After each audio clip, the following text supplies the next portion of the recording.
Hi, I'm Thomas Rhodey, Archbishop of Mobile. I imagine that there are many of you who are watching this who remember 9/11, 19 years ago. I imagine there are some of you who remember the assassination of President Kennedy in 1963. And there may be a few of you who remember Pearl Harbor, 1941. Now, there are pivotal moments in the life of our country that affected us deeply, that changed us. And maybe this pandemic is one of those pivotal moments. It's too early to know. It's only when we look back in retrospect that we can see how an event changed us, affected us. But even now, in the midst of this pandemic, perhaps this moment is teaching us something very important. We're not as powerful as we think we are. We're not in charge. There's a limit to what we can do. And we cannot create security for ourselves so that nothing unpleasant is going to affect us. After 9/11, we realized that we live in a dangerous world. And as individuals and as a government, we decided that we would create security for ourselves, that we would protect ourselves. And so, over the past 19 years, we have looked for one more thing to do to make sure that we're safe.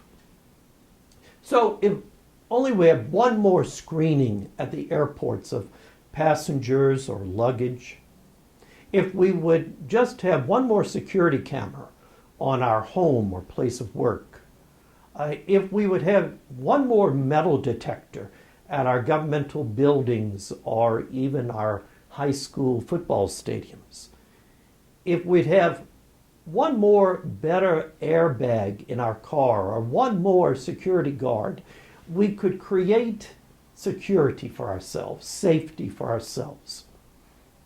And along comes this infinitesimally small virus that can't even be seen by the human eye. And we found out that we were unable to stop it spreading throughout the world and so tragically affecting so many people.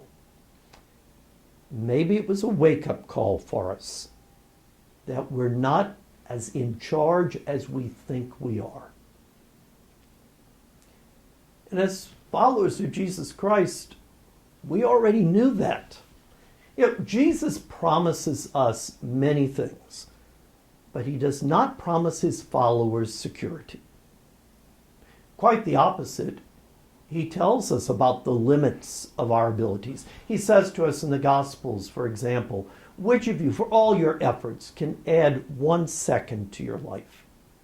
He tells the parable of the man who's able to amass wealth, possessions, so that he feels secure, he's set for life. And in the parable, God says to the man, "You fool, this very night your life will be demanded of you.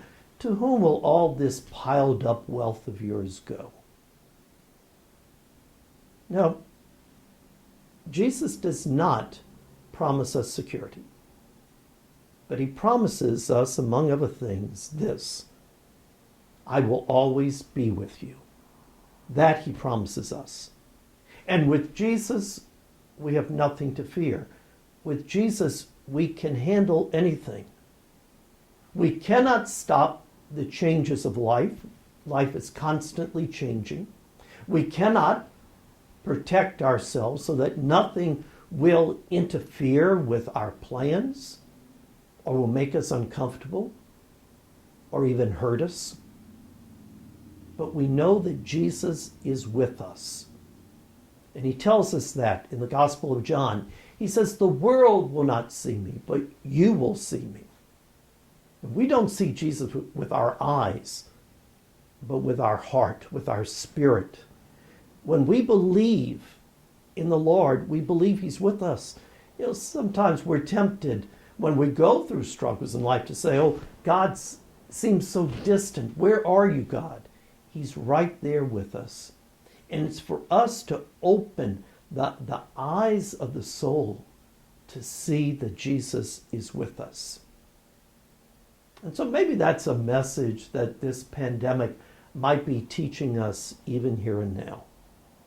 That we're not as much in control, we're not as powerful as we may like to think we are.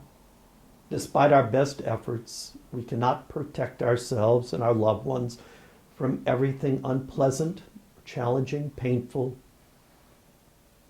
But we are able to do this, to know that Jesus is with us in all things. May God bless you.